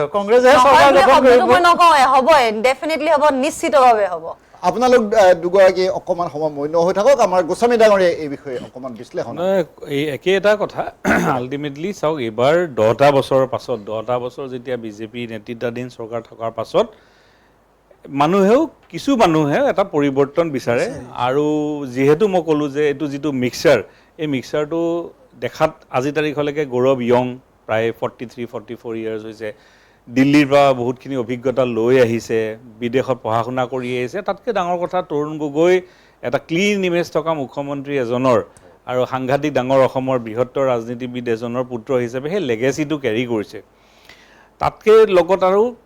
আপুনি যদি চাই লুৰিণজ্যোতি গগৈ আহিছে ছাত্ৰ সন্থাৰ পৰা আহি পেলাই পঢ়া শুনা হাইলি এডুকেটেড ল'ৰা আৰু যোৱা 5টা বছৰে আমি যে তেওঁক দেখিছোঁ তেওঁ যিখিনি কৰ্মকাণ্ড তেওঁ যিখিনি কথা বাৰ্তা এই গোটেইখিনিৰ পৰা আমি এটা উপলব্ধি কৰিব পাৰিছোঁ যে দীঘলীয়া সময়ৰ কাৰণে এটা ৰাজনীতিৰ এজন আমি মানে সুস্থ মানুহ এজন পাম যেন লাগিছে মানসিকভাৱে শাৰীৰিকভাৱে মানুহজন প্ৰস্তুত হৈছে যেন লাগিছে এটা যুদ্ধ এখন কৰিব নপাছক তেখেতে যিকোনো এটা সমষ্টিৰ পৰা বাই ইলেকশ্যন 2-3 বাৰ হৈ গৈছিলে যিকোনো এটা সমষ্টিৰ পৰা বিজেপিৰ লগত এমএলএ হৈ পেলাই তেওঁ গুচি আহিব পাৰিলেহেঁতেন আৰামত হাঁহি বিজেপিয়ে তেওঁক এমএলএ বনাই পেলাই লৈ আহিলেহেঁতেন কিজানি মন্ত্ৰীও পাই গ'লহেঁতেন সেইকাৰণে মই কৈছোঁ যে সিমানখিনি ত্যাগ কৰি পেলাই তেওঁ যে এটা নিজৰ জাতীয়তাবাদী দল এটাৰ লগত লাগি আছে এই ক্ষেত্ৰতে মই ভাবোঁ যে দীঘলীয়া তেওঁ এটা প্লেনিঙত আছে সেই ক্ষেত্ৰতো মই কওঁ যে অখিল গগৈ ডাঙৰীয়াৰ লুৰিণজ্যোতি গগৈতকৈও বেছি অভিজ্ঞ পুষ্ট মই ভাবোঁ যে আজি পৰিৱেশত যিটো পৰিৱেশৰ ৰাইজে এটা বনাই দিছে যে নহয় যদি বিৰোধী ঐক্যবদ্ধভাৱে তেওঁলোকে ইলেকশ্যনত অৱতীৰ্ণ হয় যদি তেওঁলোকে যিটো কয় যে এৰেথমেটিক বা ইলেকশ্যন কেম্পেইনিংটো যদি ভালকৈ কৰে তেতিয়াহ'লে এটা প্ৰবেবিলিটি আছে যে তেওঁলোকে জিকিব পৰা আসন মিনিমাম আসনৰ ওচৰ পাজৰে যে যাবগৈ পাৰে সেই ক্ষেত্ৰত যদি তেওঁলোকে 2-5খন আসন লৈ পেলাই যদি টনা আজোৰা কৰি থাকে আৰু যিটো বৃহত্তৰ স্বাৰ্থ বা বৃহত্তৰ যিটো এইম সেইটোৰ পৰা যদি দূৰত আহে তেতিয়াহ'লে কি হ'ব এইটো দুৰ্ভাগ্য আমাৰ জাতীয়তাবাদী দলবিলাকৰ কাৰণে আমাৰ অসমীয়া ৰাইজৰ কাৰণে কিন্তু মই আকৌ বাৰ ক'ব বিচাৰিছোঁ আমাৰ শ্ব'টোৰ পৰা এনেকুৱা এটা বাৰ্তা যাব নালাগে যেন আমি বিচাৰি আছোঁ যে বিৰোধীৰে দল হওক যিকোনো প্ৰকাৰে তেওঁলোকে মিত্ৰজোঁট কৰক আমাৰ তাত ক'বলগীয়া নাই কালি বোলে কংগ্ৰেছৰ নেতৃত্বাধীন এখন চৰকাৰ হ'ল সেইখন বোলে ইয়াতকৈও বোলে বিপদজনক হ'ল বোলে গোটেই বোলে চাৰিওফালে বোলে দুৰ্নীতি ভ্ৰষ্টাচাৰ চাৰিওফালে বোলে অৰাজক পৰিস্থিতি হ'ল দিল্লীৰ পৰা বোলে পইচা পাতি আনিব পৰা নোৱাৰা হৈ গ'ল যি মানে এটা অৰাজক পৰিস্থিতি যদি হয় যিটো আমি এজিপি দিনত আমি যে 96ৰ পৰা 2001লৈ যিটো দেখিছিলোঁ সেনেকৈ তাতকৈতো আমাৰ এইখন চলি থকাই ভালতো আমি কি ক'ব বিচাৰিছোঁ যোনে চৰকাৰ হওক আজি যেনেকৈ এই ইলেক্ট্ৰনিক মাধ্যমৰ সময়ত ছ'চিয়েল মিডিয়া ইমান এক্টিভ সেই সময়ত আমি কি কৰোঁ আমি প্ৰত্যেকটো ৰাজনৈতিকবিদক বা ৰাজনৈতিক দলক আমি মানে তেওঁলোকক কুৱেশ্যন সুধি আছোঁ আৰু সেইকাৰণে তেওঁলোক এলাৰ্ট থাকে আজিও আমি সেইকাৰণে বিজেপিক ইমান বিজেপি দিল্লী দিছপুৰত থকাৰ পাছতো সকলোলৈকে সকলো কাউন্সিল ইত্যাদি 6 শিডিউল চব জেগাতে বিজেপি তথাপিও তেওঁলোকে কিয় মানুহৰ বস্তুত ভুল সদায় তেওঁলোকে ইলেকশ্যনত ৰাতিপুৱাই ওলাই যায় কেম্পেইনিঙৰ কাৰণে কিহৰ কাৰণে জানে যে ৰাইজৰ লগত তেওঁলোকে থাকিব বিচাৰিছে প্ৰত্যেকজন মানুহকে গুৰুত্ব দিছে কালি ৰাতুল কলিতা ৰিজাইন কৰিলে পৰহি ৰিজাইন কৰিলে কালি বিজেপিত গৈ পেলাই একদম মন্ত্ৰীয়ে কেবিনেট পৰ্যায়ৰ মন্ত্ৰীৰ লগত থাকি কিয় ল'লে কিয় এটা ভোটো যদি তেওঁলোকৰ এড হয় ইমান চিন্তা চৰ্চা কৰি বিজেপি আগবাঢ়ে মানে শৃংখলাবদ্ধভাৱে সেই প্ৰেক্ষাপটত যদি বিৰোধী আজি তাৰিখতো বুজি নাপালে যুঁজ বাগৰে কৰি আছে তেতিয়াহ'লে আল্টিমেটলি কি হ'ব লোকচান হ'ব কিন্তু মই আকৌ বাৰ কৈছোঁ যে কংগ্ৰেছ এটা বৃহৎ দল কংগ্ৰেছৰ সাময়িক লোকচান হ'ব কিন্তু ৰাইজৰ দল যদি এইবাৰ মিত্ৰতাত নাহে আগন্তুক 5 বছৰলৈ আৰু তেওঁলোকৰ কিন্তু বিপদ হ'ব আৰু দল এই গতিত দল চলাব নোৱাৰে আজি এমএলএ এজন আছে যেন তেন চলাই নিছে কালি যদি এজন এমএলএও নাথাকে কি মিত্ৰতা যদি নহয় মই আপোনাৰ ষ্টেটিষ্টিক্সে নকয় আজি তাৰিখত নকয় যে তেখেত আকৌ বিধানসভালৈ শিৱসাগৰ চিটৰ পৰা আকৌ যে আহিব পাৰিব ইমান ইজি নহয় যদি তাত কংগ্ৰেছে এজন ষ্ট্ৰং কেণ্ডিডেট দিয়ে গুৰুত্বপূৰ্ণ বিশ্লেষণ আগবঢ়াইছে দেৱজিৎ গোস্বামী ডাঙৰীয়া মই তেখেতক ধন্যবাদ জনাইছোঁ আহিছোঁ টছদিকা পাৰ্বিনৰ ওচৰলৈ আৰু এটা কথা মই আপোনাক সুধিব বিচাৰিছোঁ যে আপোনালোকৰ দ্বিতীয়খন প্ৰাৰ্থী তালিকা প্ৰকাশ পোৱা নাই বৰ্তমান এতিয়ালৈকে তেনেকুৱা একো অফিচিয়েল আমাৰ লিষ্ট ওলোৱা নাই অসম প্ৰদেশ কংগ্ৰেছৰ তৰফৰ পৰা অফিচিয়েল একো লিষ্ট ওলোৱা নাই কিন্তু প্ৰথমখন প্ৰাৰ্থী তালিকা প্ৰকাশ হৈছে হয় আৰু এইখন প্ৰকাশ হৈছিলে 3 মাৰ্চৰ দিনা আৰু ঠিক তাৰ 5 দিনা 4 মাৰ্চৰ দিনা এইখন প্ৰাৰ্থী তালিকা প্ৰকাশ হৈছিলে ৰাইজৰ দলৰ কিন্তু মই আপোনাক সুধিব বিচৰা এটা প্ৰশ্ন আছে ইয়াত কাৰণ দুইখন তালিকা আমি খুব সূক্ষ্মভাৱে আমি বিশ্লেষণ কৰি চাইছোঁ ইয়াত কিন্তু কোনো ধৰণৰ ক্লেছ হোৱা নাই সেইটোৱেতো মই ক'বলৈ হোৱা নাই ইয়াৰ অৰ্থটো মই ভাবোঁ বিশ্বাস ৰাইজৰ দলে বা ৰাইজৰ দলৰ নেতৃত্ব মানে আমাৰ অখিল গগৈ ডাঙৰীয়াক মই এটা কথা বিশ্বাস পলিটিকেল এটা চিনেৰিয়ত বিশ্বাসৰ বৰ জৰুৰী আৰু এই গোটেই প্ৰাৰ্থী তালিকাখন যিখন ওলাইছে মই ভাবোঁ এখন তালিকাৰ অন্তৰ্গত যদি দৃষ্টি ৰাখে তেওঁ অনাগত দিনত কিন্তু যিটো আমাৰ নিৰ্বাচন আহি আছে এটা খুব ভাল ফলাফল হ'ব আৰু এই বিশ্বাস আৰু আস্থাটো ৰখা খুবেই প্ৰয়োজনীয় আৰু সকলো দলক সন্মান সহকাৰে দৃষ্টিত ৰাখি চকুৰ ৰাখি আমাৰ হাইকমাণ্ডে সকলোকে এটা সুন্দৰভাৱে সমষ্টিবোৰ ভগাই দিছে আপুনি চাওক আপুনি এইমাত্ৰ ক'লে যে কোনো ধৰণৰ ক্লেছ নাই লিষ্টখনত খুব সুন্দৰ লিষ্ট এখন হৈছে খুব ধুনীয়া লিষ্ট এখন হৈছে গতিকে তাত একো আনুষাংগিক একো প্ৰব্লেমেই নাই গতিকে মই ভাবোঁ অনাগত দিনত আমি সকলোৱে মিলি ঐক্যবদ্ধভাৱে বিজেপিক উৎখাত কৰিবলৈ অসমবাসীৰ ৰাইজৰ হিতে আৰু ৰাইজৰ মতে এখন এলায়েন্স গঠন হ'ব আৰু গৌৰৱ গগৈ নেতৃত্বাধীন চৰকাৰ এখন গঠন হ'ব আৰু প্ৰতিটো দল যিখিনি বিৰোধী মিত্ৰতাত আমাৰ লগত আহিছে তেওঁলোকক ধন্যবাদ দিম আজি আপোনালোকৰ মজিয়াৰ পৰা তেওঁলোকে আমাক এটা বাহুবল দিছে তেওঁলোকে আমাক এটা শক্তি দিছে আৰু মই বিচাৰোঁ অখিল গগৈ ডাঙৰীয়াও আমাৰ শক্তি হওক আৰু এই শক্তি এক লগ হৈ বিজেপিক আমি পৰাভূত কৰিব নিশ্চিতভাৱে গুৰুত্বপূৰ্ণ কথা কৈছে তছদিকা পাৰ্বিনে মই ধন্যবাদ জনাইছোঁ আহিছোঁ ধ্ৰুৱজ্যোতি বৰা ডাঙৰীয়াৰ ওচৰলৈ আৰু বৰা ডাঙৰীয়াকো মই এই কথাই সুধিব বিচাৰিছোঁ কাৰণ আমি লক্ষ্য কৰিলোঁ 3 মাৰ্চৰ দিনটোত প্ৰদেশ কংগ্ৰেছে প্ৰথমখন তালিকা প্ৰকাশ কৰাৰ ঠিক এটা দিনৰ পাছত 4 মাৰ্চৰ দিনা আপোনালোকৰ এইখন দ্বিতীয় আপোনালোকৰ প্ৰথম তালিকা 11জন প্ৰাৰ্থীৰে প্ৰকাশ কৰা হ'ল পৰৱৰ্তী তালিকা আপোনালোকৰ কেইটা প্ৰকাশ এই দুইখন তালিকাত কোনো ক্লেছ নাই এইটো মানিব লাগিব কাৰণ গৌৰৱ গগৈ ডাঙৰীয়াই যি কৈ থাকে মই আশাবাদী আমিও আশাবাদী গতিকে সেইকাৰণে ক্লেছ হোৱা নাই কিন্তু এটা কথা যিটো আমাৰ গোস্বামী ডাঙৰীয়াই ক'লে যে শিৱসাগৰত হাৰিব অখিল গগৈ সেইটো আমি নাভাবোঁ কাৰণ শিৱসাগৰৰ মানুহে বুজি পায় ৰাইজে তেওঁলোকে জানে কাক জিকাব লাগে কাক হৰুৱাব লাগে আৰু যিহেতু বৰ্তমান চৰকাৰখনৰ এক্টিভিটিজত বৰ্তমান চৰকাৰখনৰ যিটো দমনমূলক নীতি বা শোষণমূলক নীতি সেইটোৰ কাৰণে শিৱসাগৰৰ ৰাইজে ভালকৈ জানে হৰুৱাব লাগে নে জিকাব লাগে সেইটো আমি ক'ব নোৱাৰোঁ কাৰণ যেতিয়া আমাৰ গৌৰৱ গগৈ MP 1.5 লাখতকৈও অধিক ভোটত হাৰিব বুলি চবেই কৈছিল ষ্টুডিঅ'ত যেতিয়া টক শ্ব' হৈছিল সকলোৱে কৈছিল সেইটো কথা হাৰিব চৰকাৰ মানে কিছুমানেতো ৰিজাইন দিম ৰাজনীতি নকৰিম বুলিও কৈছিল আমাৰ বিশ্লেষকসকলেও কৈছিল হাৰিব কিন্তু 1.5 লাখ ভোটত জিকি গ'ল কাৰণ যোৰহাটৰ মানুহ তেওঁলোকে ৰাজনৈতিকভাৱে সচেতন ব্যক্তি গতিকে শিৱসাগৰৰ মানুহ ঠিক তেনেকুৱাই এইটো মই নাভাবোঁ কিন্তু আমাৰ দলটো বচাবৰ কাৰণে মিত্ৰতা কৰিবই লাগিব সেইটো কিন্তু ভুল কথা কাৰণ যদি তেনেকৈ কয় আমি যিটো দেখিছোঁ যে 4খন আসন লৈ পেলাই যদি আমি মিত্ৰতা কৰোঁ তেতিয়াহে আমাৰ দলটোৰ কাৰণে অলপ দিগদাৰ হ'ব মই এটা মানে প্ৰপ'জেল দিছিলোঁ যে আপাৰ আছামত কেইটামানত কৰক বাকী লোৱাৰ আছামত মিত্ৰ হিচাপে খেলক কিন্তু সেইটো সাহস কংগ্ৰেছৰ নাই তেওঁলোকে নিদিয়ে কাৰণ তেওঁলোকৰ কথাটো ভাবে কি লোৱাৰ আছামত আমি জিকিম গতিকে ৰাইজৰ দলক আমি স্পেচ দিলে বেয়া হ'ব পিছত তেনেকুৱা বুলি ভাবে কিন্তু যদি সঁচাকৈ বন্ধুত্বপূৰ্ণ হিচাপে বা মিত্ৰ হ'ব বিচাৰে 2-এখনটো এৰি দিবই লাগিব আৰু ডাঙৰ কথা আমাৰ চবতকৈ কি হ'ল আমাৰ 6% ভোটটো পাব লাগিব আমাৰ ষ্টেট ৰিকগনাইজ হেৰি হ'বৰ কাৰণে গতিকে সেইটো ফালৰ পৰা আমাক কেইখনমান চিট দিবই লাগে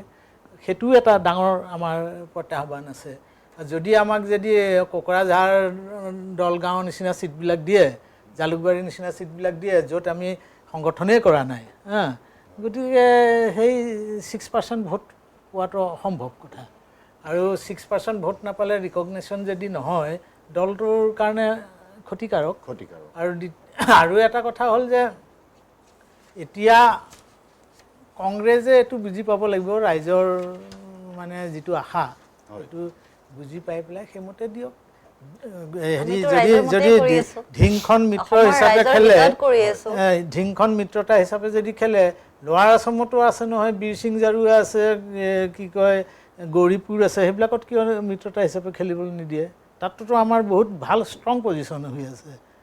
ইপিনে বৰচলাখন কিয় তেওঁলোকে আগতেই দি দিলে তাৰমানে তেওঁলোকে খুচি আছে গ'লে যা সিফালে যা আৰু এটা যিটো নেৰেটিভ ক্ৰিয়েট কৰিব বিচাৰিছে মানুহৰ মাজত কিছুমানে যে অখিল গগৈয়ে বিজেপিৰ লগত হেৰি হৈ আছে আমুক তামুক যিজন অখিল গগৈ আমাৰ গোস্বামী ডাঙৰীয়াই ক'লে যে এনেকৈ হ'ব পাৰে কিন্তু সেইটো যদি হয় তেনেহ'লে অখিল গগৈক মই ব্যক্তিগত হিচাপে জানো, যিজন মানুহে এইটো হাইড্ৰ পাৱাৰৰ যেতিয়া আন্দোলনটো কৰিছিল, এইটো সোৱণশিৰি ডাম্প এইবিলাকৰ, তেতিয়াতো তাততো বহুত মানে জঁপিয়াই পৰিছিল, ইভেন বিজেপি পৰ্যন্ত। ছাত্ৰ সন্থাৰ পৰা আদি কৰি চব ফালৰি কাটি গ'ল, চবকে মেনেজ কৰা হ'ল, অখিল গগৈক কৰা নহ'ল, কৰিব নোৱাৰিলে। কাৰণ মই ব্যক্তিগত হিচাপে জানো, এইটো ক্ষেত্ৰত মই আছিলোঁ। গতিকে যোনে যি কয় সেই ফালৰ পৰা তেওঁক টকা দি বা হেৰি কৰি মেনেজ কৰাটো সম্ভৱ নহয়। সেই সময়তে যদি তেওঁ আহিলেহেঁতেন, তেওঁতো অসমত ভাল মন্ত্ৰিত্বও পালেহেঁতেন, বা কি কয় এইটো চেণ্ট্ৰেলতো যাব পাৰিলেহেঁতেন। গতিকে তেনেকুৱা ভ্ৰান্ত ধাৰণা লোৱাটো ভুল, তেওঁৰ প্ৰতি অন্যায় কৰা হ'ব। তেনেকুৱা যদি ধাৰণা কিছুমানে লৈছে, ক'ব বিচাৰিছে, কাৰণ ইমান দিন হোৱাৰ পিছত এতিয়া তেওঁ এইটো আৰু নকৰিব। আৰু মই নিজেও জানো তেওঁক মেনেজ কৰিবলৈ কিমান চেষ্টা কৰা হৈছিল, কিমান মানে হেৰি অৰ্থৰ হেৰি মানে তেওঁলৈ আগবঢ়োৱা হৈছিল, কিন্তু তেওঁ সেই সময়ত মেনেজ নহ'ল। গতিকে এতিয়া যে মেনেজ হ'ব এইটো মানে অসম্ভৱ কথা এটা কিছুমানে ক'ব বিচাৰিছে এইটো। আৰু বিজেপিয়ে কিছুমানে হয়তো কংগ্ৰেছৰ লগত মানে নেক্সাছ কৰি কিছুমান ৰং ইনফৰমেশ্যন দিব বিচাৰিছে। এইবিলাক ৰাজনীতিত চলি থাকে। গতিকে বিজেপিৰ মানুহ হৈ পেলাই তুমি যদি কংগ্ৰেছক খবৰ দিছা, যেনেকৈ কংগ্ৰেছৰ মানুহে বিজেপিক খবৰ দিয়ে, সেইবিলাক ব্যক্তিক যোনে বিশ্বাস কৰিব তেওঁলোক কিন্তু ৰাজনীতিত মানে ভুল পথে পৰিচালিত হ'ব বুলি। ডাঙৰীয়া, মই এটা স্পষ্টভাৱে প্ৰশ্ন কৰিব বিচাৰোঁ। এখন কংগ্ৰেছৰ প্ৰথমখন তালিকা, এই তালিকাত বৰচলা সমষ্টিত ৰিপুণ বৰাৰ প্ৰাৰ্থিত্ব দিয়া হৈছে, কিন্তু বৰচলা সমষ্টিত আপোনালোকৰ দলৰ তৰফৰ পৰা প্ৰস্তুতি সম্পূৰ্ণ কৰি আছিলে অলোকনাথে। অলোকনাথ ডাঙৰীয়াৰ নামটো পাছদিনাখন তেজপুৰৰ সন্নিৱিষ্ট হৈ আপোনালোকৰ দ্বিতীয়খন তালিকা প্ৰকাশ কৰা হ'ল। এটা সমষ্টিত এগৰাকী প্ৰাৰ্থীয়ে নিজৰ প্ৰস্তুতি চলাই থকাটো বহুত ডাঙৰ কথা আৰু বহুখিনি ধৰণা হয়, কিন্তু এটা নিশাৰ ভিতৰতে আপোনালোকে এইটো সলনি কৰি দিলে। মই আপোনাক সুধিব বিচাৰিছোঁ যে এইটো এটা ৰাইজৰ দলৰ ত্যাগ নেকি? কাৰণ আজি আপোনালোকে ত্যাগৰ কথা বহুত কৈছে। এইটো যোনে নিৰপেক্ষ হিচাপে চাব সেইটো তেনেকেই ভাবিব। কাৰণ তাত যদি আমি অলোকনাথক দিওঁ, তাত কংগ্ৰেছ হাৰিব, এইটো নিশ্চয় জনা কথা। কাৰণ BJP cheating MLA 2 times MLA আছে। গতিকে আমি দিব পাৰিলোঁহেঁতেন অলোকনাথক, কিন্তু আমি সেইটো কৰা নাই, যাতে বিৰোধীৰ এটা চিট যাতে মানে হাৰি নাযায়। কিন্তু তেনেকুৱা উদাহৰণ কংগ্ৰেছে দিছে নেকি, সেইটোহে ডাঙৰ কথা। তেনেকুৱা উদাহৰণ কংগ্ৰেছে দিব পাৰিব লাগিব, তেতিয়াহে কংগ্ৰেছক বিশ্বাস কৰিম। কংগ্ৰেছে অখিল গগৈক বিশ্বাস কৰিবলৈ টান পায়, কিছুমানে কয়। কিয় টান পায়? এতিয়া অখিল গগৈ যদি থাকে, অখিল গগৈৰ সহায়ত যদি চৰকাৰ গঠন কৰে, সেই চৰকাৰখনে এতিয়া যেনেকৈ AGPৰ সহায়ত বিজেপিয়ে মই মতালি কৰি আছে, তেনেকৈ কৰিব নোৱাৰিব। এইটো আমি আগতীয়াকৈ স্পষ্ট কৰি দিছোঁ। অসমৰ ৰাইজৰ স্বাৰ্থৰ বিৰুদ্ধে আপোনালোকে কাম কৰিব নোৱাৰিব, এইটো স্পষ্ট আমাৰ। গতিকে সেইটো কাৰণে সন্দেহ কৰি আছে, অন্য সন্দেহ একো নাই। সেইটো কাৰণে ভয় কৰি আছে, অন্য ভয় একো নাই। ইয়াত মানে কমন মিনিমাম প্ৰগ্ৰেমৰ কথাও আপোনালোকে কৈ আছে। মই আপোনাক ধন্যবাদ জনাইছোঁ। আমাৰ অনুষ্ঠানৰ সময় চমু চাপি আহিছে। মই শেষবাৰৰ বাবে দেৱজিৎ গোস্বামী ডাঙৰীয়াৰ ওচৰলৈ আহিছোঁ। আমাৰ যি বিষয় কংগ্ৰেছ ৰাইজৰ দল গাদ্দাৰ কোন, প্ৰথম অৱস্থাতে অনুষ্ঠানৰ আৰম্ভণিতে আমাৰ দুগৰাকী অতিথিয়ে গাদ্দাৰ সন্দৰ্ভত অকণমান প্ৰতিক্ৰিয়া প্ৰকাশ কৰিছিলে, কিন্তু কথাবোৰ ঠিক এনেধৰণৰ হৈ আছে। আমি নিশ্চিতভাৱে কোনো কথা ক'ব নোৱাৰা অৱস্থা হৈছে, অস্পষ্ট হৈ আছে। আপুনি শেষৰ মন্তব্য কেনেধৰণৰ? শেষৰ আপোনাৰ কথাটো একেই, মই আগতে কোৱাৰ নিচিনাকৈ যে ৰাইজৰ স্বাৰ্থত, অসমৰ স্বাৰ্থত আৰু জাতীয়তাবাদী শিবিৰটোৰ স্বাৰ্থত ৰাইজৰ দল, জাতীয় পৰিষদ আৰু কংগ্ৰেছ লগতে বামপন্থীসকলক মিলি পেলাই যদি এটা মানে যিটো কয় ন, একত্ৰিতভাৱে তেওঁলোকে যদি এটা ফাইট দিব পাৰে, কিয় কি 10 বছৰ এখন চৰকাৰ হ'ল, থাৰ্ড টাইম যেতিয়া আহে একনায়কত্ববাদ এটা আহি যায়, দিল্লীতো তেওঁলোকৰ আছেই, আৰু অলৰেডি সেইটো আমি কিছুমান মন্ত্ৰী বিধায়কৰ বা বিজেপি কিছুমান লিডাৰৰ এইটো চাল চলন কথা বাৰ্তাত আমি দেখিছোঁ। এইকেইদিন বাৰু ইলেকশ্যন আহিছে কাৰণে সকলো খুব নম্ৰ জেণ্টেল হৈছে, কিন্তু আমি যোৱা 2-3 বছৰে কিন্তু দেখিছোঁ দাদাই কোৱাৰ নিচিনাকৈ যে সেইখিনি স্বাৰ্থত এওঁলোক যদি একগোট হৈ পেলাই খেলিব পাৰে ৰাইজৰ খাতিৰত, ৰাইজৰ কাৰণে, তেতিয়াহ'লে আমাৰ বহুত ইছ্যু আছে। ক'লোতো আমাৰ যিটো মেইন ইছ্যু আছিলে সেইটোৰ পৰা কিন্তু বিজেপি ফালৰি কাটি গ'ল। আমাৰ যিটো ইছ্যু আছিলে সেইটো আপোনাৰ 6 জাতি জাতিকৰণ, আমাৰ আছিলে মেইন ইছ্যু যে আমি কোনো পধ্যে আমি মানি ল'ব নোৱাৰোঁ। অলৰেডি আমি বুজা লৈ পেলাই অসমখন বুজা লৈ আছোঁ। 3.5 কোটি পপুলেশ্যন হ'ল, পপুলেশ্যন ডেঞ্চিটি লোৱাৰ আছামৰ 493 হ'ল, ইণ্ডিয়াৰ এভাৰেজত হায়েষ্ট। আমাৰ 78,000 স্কুৱেৰ কিলোমিটাৰৰ আমাৰ আপোনাৰ প্ৰায় 5,000 স্কুৱেৰ কিলোমিটাৰ আমাৰ নদীত জাহ গ'ল। আমাৰ বাকীখিনি ফৰেষ্ট এৰিয়া, আমাৰ জলাশয় মাটি আমাৰ নোহোৱা হৈ গৈছে, থাকিব নোৱাৰা হৈছোঁ। সেই সময়ত আপুনি আহি পেলাই যদি বাহিৰাগত কাখন দি পেলাই আমি 18-19 লাখ আমি বিদেশীক আমি আকৌ বুজা ল'ব লগা হৈছে। NRC উন্নতিকৰণ নকৰিলে, যিখিনি ক'ৰ ইছ্যু আছিলে সেই ক'ৰ ইছ্যু 6 নং দফাৰ ৰূপায়ণ নকৰিলে, সেই ইছ্যুবিলাক ক'ৰবাতে থাকিলে। আহি গ'ল বেলেগ, ঠিক আছে, ডেভেলপমেণ্ট ক্ষেত্ৰত আমি মানিছোঁ যে চৰকাৰখনে মানে লেখত ল'বলগীয়া কাম কৰিছে, তাৰ কাৰণে আমি ধন্যবাদ জনাইছোঁ। আৰু সেইকাৰণে মানুহে বাৰ বাৰ ভোট দি আছে। কিন্তু মেইন ইছ্যুবিলাকৰ ওপৰত যিবিলাকে ৰাইজৰ দলে সদায় কৈ আছে, যিবিলাকে লুৰিণজ্যোতি গগৈ সদায় কৈ আছে, যিবিলাকে বাওঁপন্থী দলে কৈ আছে বা কংগ্ৰেছেও কৈ আছে, চৰকাৰ গঠন হোৱাৰ পাছত কি ষ্টেপ লয় আমি বাৰু নাজানো, সেই ইছ্যুবিলাক যেতিয়া একেই হৈছে, সেইকাৰণে মই ভাবোঁ যে ৰাইজৰ স্বাৰ্থত, ৰাজ্যখনৰ স্বাৰ্থত তেওঁলোক একগোট হৈ পেলাই আজিৰ তাৰিখত অলপমান মনত কষ্ট পালেও, বেদনা পালেও, 2-এখন চিট পৰিহাৰ কৰি হ'লেও, ত্যাগ কৰি হ'লেও, মই ভাবোঁ যে এই মিত্ৰতাটোৰ খাতিৰত, ৰাইজৰ খাতিৰত তেওঁলোক আগবাঢ়িব লাগে। গুৰুত্বপূৰ্ণ কথা কৈছে দেৱজিৎ গোস্বামী ডাঙৰীয়া প্ৰমুখ্যে টছটিকা পাৰ্বিন, ধ্ৰুৱজ্যোতি বৰা, এটাইকেইজন অতিথিকে মই আন্তৰিক ধন্যবাদ জনাইছোঁ। আপোনালোককো ধন্যবাদ জনালোঁ এই অনুষ্ঠান ইমান সময় উপভোগ কৰাৰ বাবে। এটা গুৰুত্বপূৰ্ণ বিষয়ত সত্যানুসন্ধানৰ মজিয়াত আমি কথা পাতিলোঁ। এনেধৰণৰ অন্যান্য অনুষ্ঠান আৰু বিশদ বা বাতৰিৰ বাবে চাই থাকিব এনি ভাৰত 24। এতিয়া অনুষ্ঠানৰ পৰা বিদায় লৈছোঁ, ভালে থাকিব।